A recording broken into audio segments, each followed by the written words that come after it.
16 साल में पहली बार नेथन लायन को ऑस्ट्रेलिया के होम ग्राउंड पर टेस्ट टीम से ड्रॉप किया गया है। Lyon definitely seemed upset with this decision, जिसके चलते ही gave one of the boldest interviews and said he felt absolutely filthy after being dropped. Absolutely filthy, but yeah, we can't do anything about it. Lyon के इस interview में उन्होंने कुछ इस तरह की चीजें बोली जिससे काफी फैंस ने ये अज्यूम किया है कि ऑस्ट्रेलिया में भी एक स्ट्रॉन्ग स्टारडम कल्चर चल रहा है। इनफैक्ट अगर हम ऑस्ट्रेलियन टीम का पास डेटा देखें तो ये बात एक्चुअली गलत भी नहीं है। आज तक हम सबको यही लगता था कि ऑस्ट्रेलियन क्रिकेट टीम में एक स्ट्रॉन्ग टीम कल्चर है, मगर आइए आज के इस वीडियो में हम इसी मिथ को बर्स्ट करते हैं और जानते हैं कि कैसे इंडिया की तरह ऑस्ट्रेलियन क्रिकेट में भी सुपरस्टार कल्चर एग्जिस्ट करता है।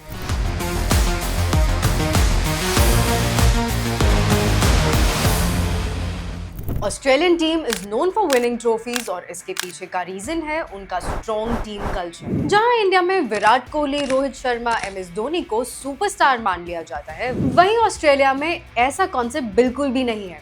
I mean, आज तक आप भी यही सोच रहे थे, राइट? बात तो सही है। Well, लायन का ये इंटरव्यू देखिए। When did you find out? I come to ground, as I always do, pretty early, about 12 o'clock, and found out about 12:30. This is the same way that Virat Kohli को ODI captaincy से drop करा गया था। In a press conference, Virat Kohli also said he was informed just 1.5 hours before the announcement. इसका मतलब साफ है कि जितना हम सोचते हैं ऑस्ट्रेलियन प्लेयर्स को सही से ट्रीट किया जाता है, वैसा बिल्कुल भी नहीं है। इनफैक्ट बॉल टेम्परिंग केस के समय पर तो काफी रिपोर्ट्स ऐसी भी थी कि there is a constant complaint from players that they are treated as commodities in the team. कुछ प्लेयर्स के अलावा सभी प्लेयर्स की वैल्यू उनकी परफॉर्मेंस से ही काउंट की जाती है, जिसके चलते there is a constant insecurity in the team. सिर्फ इतना ही नहीं, काफी रिपोर्ट्स का तो ये भी मानना है कि ऑस्ट्रेलियन क्रिकेट में people are being driven by ego and alpha male privileges. Well, अगर हम ऑस्ट्रेलिया के पिछले 4-5 साल देखें तो स्कॉट बोलन के अलावा किसी भी पेसर ने टेस्ट डेब्यू नहीं किया था। Every game it was PAT Cummins, Mitchell Starc and Josh Hazlewood only. I agree कि ये 3 प्लेयर्स ने ऑस्ट्रेलिया की टीम के लिए काफी कंट्रीब्यूट किया है, मगर क्या इसका मतलब ये है कि दूसरे प्लेयर्स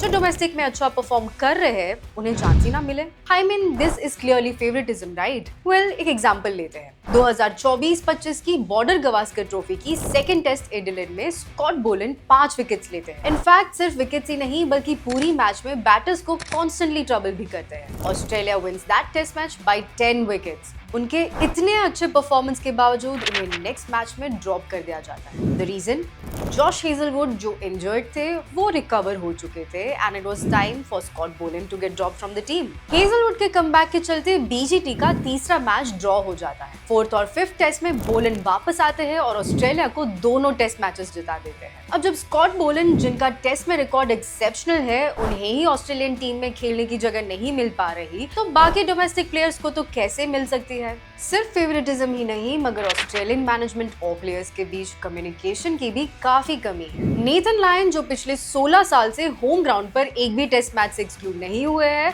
उन्हें ड्रॉप कर दिया जाता है और वो भी उन्हें सिर्फ 1 घंटे पहले ही बताया जाता है। This similar thing happened with Ravichandran Ashwin as well, जहां उन्हें इनडायरेक्टली साइडलाइन कर दिया गया था with no proper communication. Lyon के एक्सक्लूजन पर फैंस और क्रिटिक्स ने भी ऑस्ट्रेलियन क्रिकेट के इस डिसीजन को काफी सेंसलेस माना है। Australia shows no respect or gratitude towards players other than the chosen ones, I would say.